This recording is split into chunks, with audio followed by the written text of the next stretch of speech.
आईबीज के सारे रिश्ते इधर से उधर जा रहे हैं। आज की डेट में छुपाते छुपाते भी कितनी सारी चीजें बाहर आ रही हैं। अब तो नौबत ये आ गई है कि जनाब, मैडम, इनके आपसी रिश्ते, डब्बा और मैडम के रिश्ते, मैडम और अम्मी का रिश्ता, जनाब और फनी का रिश्ता, इन सारे रिश्तों में इतनी ज्यादा दरार आ रही है, मतलब जो पहले नहीं सुना था वो अब सुनने को मिल रहा है। चलिए एक एक करके सारी बात बताएंगे आपको। आज की चर्चा में आपका स्वागत है। जो लोग चैनल पर पहली बार आए तो प्लीज सब्सक्राइब कर लें और बेल आइकन भी दबा दें, जिससे कि आने वाली वीडियो की इन्फॉर्मेशन आपको टाइम से मिल जाए। आप हमारी इंस्टा आईडी पे भी हिट कर सकते हैं। इंस्टा आईडी नीचे दी हुई है। अभी जितने भी रिसेंट व्लॉग आए हैं, अगर आपने नोट किया हो तो मैडम का मुंह इतना ज्यादा फूला हुआ है, मतलब वो पहले जैसे तरीके से वो व्लॉगिंग नहीं कर रही है। साथ साथ कश्मीर का टूर भी इसी का बहुत बड़ा उदाहरण है। कश्मीर ही नहीं, जब दिल्ली आ गए उसके बाद में भी मैडम वो जो तरीका है ना कि गाड़ी से नहीं उतरेंगी, मतलब उसके बाद में भी मैडम कहीं पर भी दिखाई नहीं थी और जनाब ने अकेले ही व्लॉग बनाया। दोनों के बीच में ऐसी क्या दरार पड़ गई है जो छुपाते छुपाते भी बाहर आ रही है। अब देखिए, जिस तरह से मैडम ने पूरा कश्मीर का टूर किया, गाड़ी में बैठकर, होटल में रहकर, डेफिनेटली वो इसलिए तो कश्मीर कोई घूमने नहीं जाता कि वो सिर्फ गाड़ी में बैठा रहेगा और गाड़ी में से ही कश्मीर देख लेगा या फिर होटल की खिड़की से ही वादियां देख लेगा। इसके अलावा भी शॉपिंग या किसी भी चीज में मैडम ने बिल्कुल भी इंटरेस्ट नहीं दिखाया। जबरदस्ती बच्चे का बहाना किया गया कि उसकी तबीयत खराब है। अब असली वजह क्या है, आप सोचिए सोचिए कि क्या हो सकती है। चलिए हम शुरुआत करते हैं। इतने सारे लोग कमेंट करते थे, हमने भी कितनी बार कहा कि अगर इतना ज़्यादा टूर वगैरह पे जाते हो और रिक्रिएशन के लिए जा रहे हो, बेसिकली रिक्रिएशन ही तो होता ही है, आपकी बॉडी को, आपके मन को, आपके दिमाग को थोड़ा सा आराम मिले, थोड़ा चेंज मिले, इसके लिए लोग बाहर जाते हैं। तो अगर ऐसे आप जा रहे हो तो आप अपनी मम्मी को जरूर लेकर जाए, क्योंकि वो इस तरीके से यहाँ खपती रहती है। वो क्या है, बेसिकली उसको बच्चा और बच्चे के अलावा कोई नहीं। अगर आप देखो इनकी अम्मी के बारे में देखो तो उसके पास में फैमिली के इतने सारे लोग हैं, डब्बा है, दोनों बच्चे हैं और कोई ना कोई उनके घर पे आता भी रहता है। नहीं, डब्बा किसी ना किसी को बुला लेती है व्लॉगिंग के चक्कर में। तो इस तरह से उनके पास में बहुत सारे लोग हैं। लेकिन अगर इनकी अम्मी की बात करें तो इस बच्चे के अलावा उसका कोई नहीं है। यानी मैडम और जनाब से भी बस मतलब का ही वास्ता रहता है। जनाब अपने फोन से कहाँ बाहर आते हैं, उससे तो मैडम ही परेशान रहती हैं, तो वो मम्मी का ख्याल कहाँ ही रखते होंगे। और मैडम को सिर्फ अपनी जरूरत पूरी करनी है, इसलिए वो भी उतना ही अटैचमेंट रखती है। मत बोलिए, एक टाइम पे इसने भी ब्लैक पैच ही कहा था, लेकिन चलिए देर से सही, लेकिन उसको अकल तो आई इस बात की कि वो अपनी मम्मी को लेके जाना चाहती थी कश्मीर टूर पर, जो किसी भी तरीके से जनाब को स्वीकार नहीं था। क्योंकि अगर वो मम्मी को टूर पे लेके जाते तो अम्मी के नाम से बहुत ज्यादा ट्रोल हो जाते और जनाब को तो ये बिल्कुल बर्दाश्त नहीं कि किसी भी तरीके से उनका राजा बेटा वाला जो किताब है उसमें कोई दाग लगे या वो खराब हो। मतलब वो दोनों को लेके चले जाएंगे, लेकिन ऐसा नहीं हो सकता कि मम्मी को लेके चले जाएं और अम्मी को लेके ना जाएं। और यही वो रीजन था जिसकी वजह से इन दोनों में काफी अच्छा झगड़ा हुआ। और अल्टीमेटली फिर ये हुआ कि मम्मी को यहाँ छोड़ के गए और ये लोग कश्मीर चले गए। और यही वजह थी कि मैडम ने पूरा अपना रूखा रुख दिखाया और कहीं पर भी ना तो एंजॉय किया और ना ही इनके एंजॉयमेंट में पार्टिसिपेट किया। तो वो मूड ऑफ वापस आने तक बना रहा। उसके आने के बाद में आपने मैडम का व्लॉग देख ही लिया होगा, वो जहाँ इतने सारे तोहफे सबके लिए लेकर आई हैं, आई मीन सूट वगैरह लेकर आई हैं, वहाँ स्पेशल गिफ्ट भी है। और स्पेशल गिफ्ट किसका? मम्मी का। और यही वाला तीर जो है मैडम ने अपने उस पर चला व्लॉग के ऊपर, थंबनेल पे डाला, मम्मी के लिए स्पेशल गिफ्ट। भाई देखिए, आज तक ये जितने भी इसने काम किए वो सारे सारे अम्मी के नाम से किए और लोगों के लिए कोई भी ऐसी नई बात नहीं थी अगर ये अम्मी के लिए कुछ लेकर आ रही। और वैसे भी अम्मी का बर्थडे आ रहा था, तो इसमें यहाँ पे भी कोई प्रॉब्लम वाली बात नहीं। भाई बर्थडे आ रहा है तो वो गिफ्ट तो आएगा ही आएगा, लेकिन इसने टाइटल डाला मम्मी के लिए स्पेशल गिफ्ट। तो ये अपने आप में खास बात होगी कि वो ऐसा क्या है कि जो वो मम्मी के लिए लेकर आई है। और अब ये जो हमेशा अम्मी अम्मी का राग अलापती थी, तो ये मम्मी के लिए क्या लेकर आई है ऐसा। और ये तुरुप का इक्का मैडम का काम भी कर गया। यही वजह है कि एक दिन के अंदर इनका 1 मिलियन क्रॉस हो गया है। क्योंकि क्या है, मम्मी के नाम से ही कुछ करते ही नहीं है। यही वजह थी कि जनाब ने भी जो डाला था, जब इन्होंने अपना एक नीचे वाले फ्लैट की रजिस्ट्री की थी, तो ये डाला था कि अम्मी को दिया एक नायाब तोहफा या पता नहीं समथिंग कुछ लिखा था कि मम्मी के लिए बहुत बड़ा गिफ्ट। तो वो व्लॉग भी जो ट्रेंडिंग में भी चला गया और 1 मिलियन इजीली क्रॉस हो गया था। चलिए हम अपनी बात पर आते हैं। तो ये मैडम की तरफ से क्षतिपूर्ति थी, जिसके कारण कि वो वहां पे नहीं ले जा पा रही थी अपनी मम्मी को, तो उसने उनके लिए एक स्पेशल गिफ्ट लिया। और स्पेशल स्पेशल गिफ्ट में एक ब्रेसलेट मंगवाया।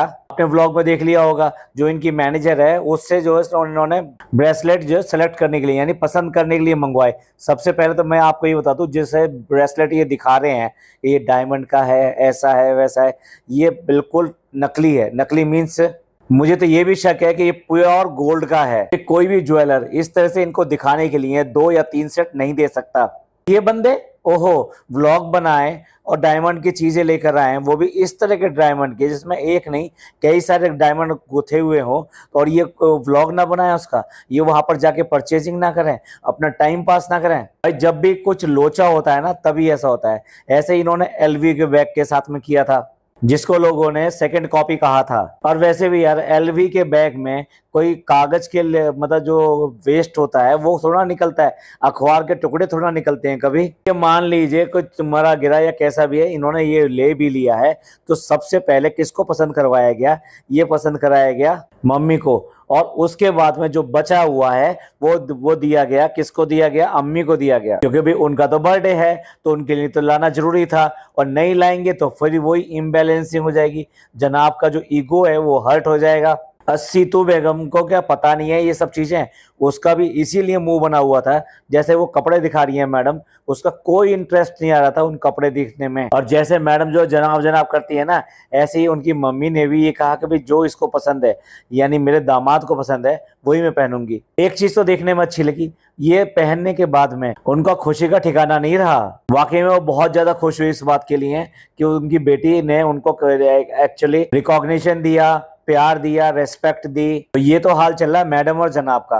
और एक बात और नोट करने वाली बात है, कभी भी कोई बात हो जाती है, कभी ये ट्रोलिंग में आ जाते हैं या कुछ इस तरह की प्रॉब्लम आ जाती है, तो ये दोनों आते हैं एक साथ व्लॉग बनाने के लिए। इट डजेंट मैटर कि वो जनाब का व्लॉग है या मैडम का व्लॉग है, दोनों एक साथ बैठते हैं और उसके ऊपर बात करते हैं। और ये है ना डिपी ऐसे करके पूरी अपनी बात कहते हैं, जिसमें जनाब कम और मैडम ज्यादा बोलती हैं। यही बात हमने पिछले वाले व्लॉग में अपने कही भी थी कि ये दोनों एक साथ आएंगे और आकर ये सब बातें करेंगे, लेकिन ऐसा नहीं हुआ। दोनों ने बिल्कुल अलग अलग व्लॉग बनाए। ये सब चीजें भी इसी बात को दिखाती हैं कि दोनों में कुछ फ्रैक्शन चल रहा है, और वो फ्रैक्शन का जो रीजन है वो हम आपको बता चुके हैं। मैडम को एक ये वैलिडेशन भी करना था कि भाई जिस तरह से कुछ भी कह लीजिए, बच्चे को उसने पाल दिया, और बच्चे को आप आज के डेट में आप जितनी भी एक्टिविटी करते हुए देखते हैं, इसमें सबसे ज्यादा मेहनत उसी की है। तो मैडम का जब आप पहला बच्चा बिल्कुल सही चल रहा है, तो सेकंड का जो चल रहा है मामला, तो उसमें भी उनको हेल्प मिलेगी मदर से। You can say it is advance booking. चलिए अब बात करते हैं डब्बा पे और मैडम की। इनमें दरार है, इसमें तो कोई किसी को कोई शक ही नहीं हो सकता, क्योंकि इनकी तो बहुत लंबे समय से चली आ रही है। लेकिन अभी जो एक बात सामने आई है वो हम आपके सामने रखना चाहते हैं। अम्मी का बर्थडे ब्रिंगिंग था, इसके लिए जनाब जो सबका वेट कर रहे थे कि जब सब लोग आ जाएंगे तो केक कटिंग करेंगे। एक एक करके सारे लोग आ गए, और 8 से 10 मिनट हो गए, लेकिन उसके बाद में भी डब्बा और फनी नहीं आए थे। इनफैक्ट दिखाया नहीं, लेकिन उनको फोन करके बुलाया गया, स्पेशली फोन करके बुलाया गया। भाई जब सबके सब लोग आ रहे हैं तो क्या वो नहीं आ सकते? और वो भी जब उनकी मदर का बर्थडे है, यानी कि खुद की माँ के बर्थडे में वो डब्बा खुद नहीं आएगी। अब जब फोन करके बुलाया गया तो जैसे कपड़े पहनना कहते वैसे ही उठ के चली आई। डब्बा उस ड्रेस में कैसी लग रही थी, मैं एक वर्ड बोलना चाहता हूँ लेकिन वो बैन है, अब क्या करें। लेकिन सचमुच देखा जाए तो वो इस घर की नौकरानी लग रही थी। ये थोड़ा सा बेटर वर्ड था इसलिए मैंने बोल दिया। नौकरानी का मतलब ये नहीं भाई, मैं नौकरानी की भी अपनी एक इज्जत होती है, रेस्पेक्ट होती है, मैं उसके बारे में बात नहीं कर रहा। लेकिन क्या है कि उनके पास में पैसे ज्यादा नहीं होते, तो उनके कपड़े और इन सब का जो लेवल होता है ना वो ऐसा ही रहता है, और ऐसे ही कपड़े पहनकर ये चली आई है वहां पर बर्थडे के अंदर। यही वजह थी, इसने वहां पर ना व्लॉग बनाया ना उसको शूट किया, सिर्फ और सिर्फ एक फोटोग्राफ लगा दिया। तो अब देखिए जब इतना बुलाने के ऊपर डब्बा जो है ऊपर आई, लास्ट में सबसे लास्ट में ऊपर आई, तो जैसे ही दरवाजा खुला, जनाब ने दरवाजा खोला और ये बोला भाई क्यों लेट कर रहे हो, केक काटने के लिए रू बेबी परेशान है और तुम आओ जल्दी आओ। तो डब्बा जो है खिसियानी सी हंस के अंदर आई, और दरवाजे के ठीक पीछे मैडम बैठी हुई हैं। मैडम ने देखा भी कि डब्बा अंदर आई है, लेकिन फुल टू, मैंने कल के व्लॉग में भी बोला था, फुल टू उसको इग्नोर मारा। चलिए पूरी बात बाद में बताएंगे, पहले ये क्लिपिंग लगा दे रहा हूं मैं बिना आवाज के, ये आप देख लीजिए। इसमें आपको जो मैं कहना चाहता हूँ वो खुद दिखाई दे जाएगा। तो आपने ये क्लिपिंग देख ली होगी, तो अब जो मेरे को कहना है वो आपको आसानी से समझ में आएगा। तो जैसे ही दरवाजा खुलता है, डब्बा अंदर आती है और दरवाजे के ठीक पीछे मैडम बैठी हुई हैं। मैडम ने एक नजर देखा कि डब्बा अंदर आई है, डब्बा ने उसकी तरफ एक नजर भी नहीं देखा, वो सीधी गई और सोफे पे जाकर बैठ गई। अब इस छोटी सी क्लिपिंग में अगर आप ध्यान दें, मैडम ने उसको फुल टू इग्नोर मारा है और ऐसा ही काम डब्बा ने किया। इन दोनों ने एक दूसरे को पूरी तरह से इग्नोर किया, जैसे मिस्टर इंडिया हो। मतलब ना तो मैडम को जो डब्बा दिखाई दे रही है, ना डब्बा को मैडम दिखाई दे रही है। दोनों एक दूसरे के लिए बिल्कुल इनविजिबल हो रहे हैं। ना तो डब्बा ने कुछ ग्रीट किया, भाई भाभी है तो आई है उसके घर में तो कुछ ग्रीट करना चाहिए, वो भी नहीं किया। अरे भाई ग्रीट करना तो छोड़ो, उसने उनकी तरफ देखकर मुस्कुराई भी नहीं। और इसी तरीके से मैडम ने भी सेम डिट्टो यही काम किया। मैडम ने भी पूरी तरह से इग्नोर मारा, ना उसका वेलकम किया। अगर देखिए कोई घर में आपके आ रहा है, आप कुछ भी सेलिब्रेशन कर रहे हो, तो आपको ये कहना पड़ता है, जैसे जनाब ने कहा आओ आओ चलो अब बैठो, ये केक काटने के लिए बहुत मचल रहा था, अब तुम लेट आए हो, आओ बैठो। लेकिन नहीं, मैडम ने भी इस बिल्कुल इग्नोर किया, कुछ भी बोलना ठीक नहीं समझा, ना मुस्कुराई, ना कोई ऐसा हुआ कि भाई यहाँ बैठ जाओ या वहां बैठ जाओ, nothing nothing nothing. Even then funny भी आया, फनी से भी कोई बात नहीं। क्या ये वाली जो क्लिपिंग है ये इस बात के लिए काफी नहीं है जो दोनों के बीच में चल रहा है? अब इसके बाद में देखिए फनी और जनाब के बारे में। देखिए ये बर्थडे ब्रिंगिंग वाला था, उसके बाद में ये बर्थडे मनाने के लिए, सेलिब्रेट करने के लिए बाहर गए डिनर पर, और उसके भी दो दो व्लॉग आ चुके हैं, बल्कि कहिए तीन। ये तीनों ने ही अपने अपने व्लॉग डाल दिए हैं। लेकिन अगर तीनों व्लॉग में अगर आप नोट करें, फनी कहीं पे भी जनाब से बात करता हुआ नहीं दिखाई दे रहा है, और सिमिलर वाइस वर्सा, ना जनाब कहीं पे भी फनी से बात करते हुए दिखाई दे रहे हैं। अरे अभी अभी टूर से वापस आए हैं, इतनी घटनाएं हो चुकी हैं, आपस में बैठ के बात की जा सकती है, ग्रीट किया जा सकता है, लेकिन नहीं। अगर आप ध्यान से देखें तो फनी जो है, जो भी इस तरह की फैमिली गेट टुगेदर होती है, वो निक्कू से और डी दादा से, उनसे बात करता रहता है, उनसे हंसी मजाक करता रहता है, खास तौर से निक्कू से। अब भाई इसका तो गुटकू का लेवल जो है इन लोगों से ही मैच करता है। लेकिन ये बात पक्की है कि ये फैमिली पूरी तरीके से गुटकू को 100% इग्नोर करती है। अगर इनका बस चले तो इसको भी मिस्टर इंडिया बना दे, यानी कि वो हो लेकिन दिखाई ना दे। गुटकू पीठ पीछे इतना ज्यादा भरता है, डब्बा को बहुत ज्यादा भरता है, इस चीज के लिए ही भरता का मतलब ये है कि उसको ऑपोजिट करता है अपने भैया और भाभी के खिलाफ। तो यहाँ देखा जाए दूर दूर तक इनके रिश्ते कहीं से भी सामान्य नहीं है। हमने आपको 3 रिलेशंस के एग्जाम्पल दिए, मैडम और जनाब का, उसके बाद में डब्बा और मैडम का, और अब फनी और जनाब का। इनमें से तीनों में से किसी के भी रिलेशन बिल्कुल भी कॉमन या के लिए सहज नहीं दिखाई दे रहे हैं। अगर मैं इसको सही शब्दों में कहूं तो ये सब लोग एक दूसरे को ढो रहे हैं, और ये इनकी मजबूरी भी है, क्योंकि अगर ये व्लॉग से एक दूसरे को गायब करेंगे तो ये खुद ट्रोलिंग का शिकार हो जाएंगे। इसलिए कभी भी ऐसा नहीं होता कि ये एक दूसरे को अपने ब्लॉग से गायब करें। यानी कहीं पर भी गेट टुगेदर होनी है, फैमिली का कोई फंक्शन है, कुछ भी ऐसा है, तो ये ऐसा नहीं कर सकते, इसलिए उनके साथ में ही दिखाई देते हैं। और दूसरे शब्दों में कहा जाए, ये अपने जो सर पे बोझ ढो रहे हैं एक दूसरे का। ये तो एक तरह से विक्रम वेताल वाली कहानी हो गई कि तूने मुंह खोला और मैं चला, और विक्रम की पीठ को छोड़कर वेताल उड़ गया। फिर वेताल को पकड़ने के लिए विक्रम पूरी कोशिश करेगा। यही हाल इनके व्लॉग्स में चलता रहता है। असल में इन लोगों ने फैमिली व्लॉग शुरू किए थे और एक दूसरे का प्यार दिखाना शुरू किया था। तो अगर किसी भी इंस्टेंट पे, ऐसे बहुत सारी फैमिली में होता है जो व्लॉगर्स फैमिली हैं, कि उनमें क्लैशेस हो जाते हैं और एक दूसरे के अगेंस्ट पता नहीं क्या क्या कहते हैं, खुलकर कहते हैं, सोशल मीडिया पे कहते हैं। इतने सारे एग्जाम्पल हैं इस बात के भी। लेकिन भाई आप इनको नहीं देख पाएंगे।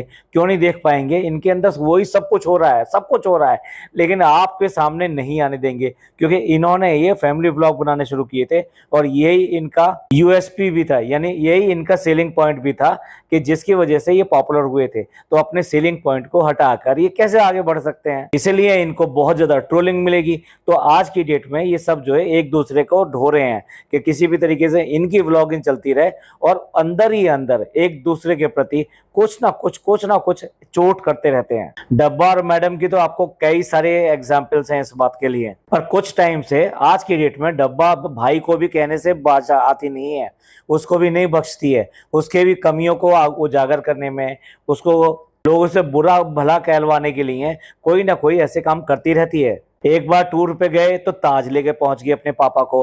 अब उसके बाद में टूर पे गए तो कहाँ लेके पहुंच गई? डिनर कराने पहुंच गई, शॉपिंग कराने पहुंच गई उनको। अब आप देख लीजिए, जनाब और मैडम आ चुके हैं, अब पापा की कितनी देखभाल होगी। इवन देन उस घर में जाना भी नहीं होगा, उनके हालचाल भी लेना नहीं होगा। और अभी जब वो चले गए थे तो पापा से इतना कंटेंट खींचा कि जैसे वो पापा की परी हो। अब परी तो उड़ गई, अब पापा रह गए अलग, क्योंकि वो कभी भी पापा की परी थी ही नहीं। अगर होती तो जिस कंडीशन में आज की डेट में पापा हैं तो उसका ख्याल रखना इसके लिए बहुत बड़ी बात थी। इसके लिए तो ये था, बेटी है तो वो जाएगी देखने के लिए, देखभाल भी करेगी। पर इन सब के बीच में ये सब सिर्फ और सिर्फ पैसे के नाते हैं, यानी कि एक दूसरे को दिखाकर ज्यादा से ज्यादा पैसे कमाने के लिए, व्यू कमाने के लिए यही काम करते रहते हैं। और जिस तरह का जनाब ने ड्रामा बनाया कि भाई ये वाला आएगा हाथ में, नहीं आएगा, मुझे एक बात समझ में नहीं आती, जनाब को हो क्या गया है। चूड़ी लेने गए तो उसका साइज भूल गए और फिर दोबारा से मोहम्मद अली रोड जाना पड़ा। अब अम्मी के लिए ब्रेसलेट मंगवाया, वो भी छोटा मंगवाया। इवन देन जो अभी इतना एज का ज्यादा नहीं है, इतना मैच्योर भी नहीं है नान, उसने भी उसको देखकर ये कह दिया अपने हाथ में डाल के कि नहीं नहीं नहीं ये टाइट रहेगा, ये नहीं आएगा, उनको ये नहीं आएगा। लेकिन जनाब जो अड़े पड़े हैं, नहीं नहीं आ जाएगा आ जाएगा, नहीं आएगा तो उसको थोड़ा बड़ा हमें लेना पड़ेगा, एक्सचेंज करना पड़ेगा। डब्बा और अम्मी के हाथ बहुत बड़े हैं, बड़े मतलब काफी ज्यादा हैवी हैं, तो उसके लिए उनका साइज अलग ही है। फिर हाथ में ब्रेसलेट पहना दिया, फिर भी कह रहे हैं नहीं नहीं ठीक आ रहा है, देख लो 3-4 दिन, एक हफ्ता पहन के देख लो। अरे भाई ऐसी भी कोई चीजें वापस होती होंगी कि आप एक हफ्ता जो पहन लेंगे उसके बाद में वो चीज वापस हो सकती है। हम तो थोड़ा नकली होने की बात कर रहे हैं, क्या पूरा का पूरा नकली है कि ठीक है कोई बात नहीं, इसको दोबारा चेंज कर लिया जाएगा, दूसरा आ जाएगा। और हाथ में पहना दिया तो तब भी देख लीजिए वो ठीक से आ नहीं रहा है, क्योंकि ब्रेसलेट जो है ना इस तरह के नहीं होते, बैंड टाइप से नहीं होते कि ये बैंड है तो आपकी बॉडी से चिपका ही रहेगा। या फिर ये वॉच है, जैसे हेल्थ वॉच होती हैं, तो उनका आपके स्किन के साथ में टच रहना बहुत जरूरी होता है। इसी तरीके से ये जो लेकर आए हैं ब्रेसलेट, ये इसी कैटेगरी में आ रहा है। अरे भाई ब्रेसलेट जो होते हैं वो या तो लटके से रहते हैं या फिर ढीले होते हैं, जिससे वो आराम से काम काज करने के टाइम पे वो कोई प्रॉब्लम भी नहीं करते और आगे पीछे ऊपर हो सकते हैं। क्योंकि अगर एक ही स्किन पे लगा रहता है तो उसके स्किन डिजीज होने का भी खतरा रहता है। तो चलिए आपका क्या विचार है इन सब के बारे में। आज की डेट में जिस तरह से ये इनके रिश्ते बिल्कुल तार तार हो गए हैं और सामने दिखाई देते हैं, आज की डेट में तो ये खुद भी दुहाई देते हैं इन रिश्तों की, और उसके बाद में भी ढोते रहते हैं। इस सब के बारे में आपका क्या कहना है, प्लीज कमेंट करके जरूर बताइएगा। ये पॉडकास्ट आपको अच्छा लगा हो तो प्लीज लाइक कीजिए, सब्सक्राइब कीजिए, शेयर कीजिए। थैंक यू, धन्यवाद, शुक्रिया।